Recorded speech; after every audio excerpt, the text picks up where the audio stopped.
முன்னதாக தாய்மாமன் சீர் என்றால் நகைகள், புத்தாடைகள், பித்தளை மற்றும் வெள்ளி பாத்திரங்கள், வீட்டு உபயோகப் பொருட்கள் என ஊரே வியக்கும் அளவுக்கு இருக்கும். ஆனால் புதுச்சேரியில் நடந்ததோ புதுமை.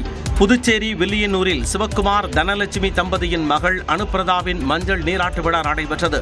அப்போது அனுப்பிரதாவின் தாய்மாமன் ஐயனார் வித்தியாசமான முறையில் சீர்வரிசை செய்தார்.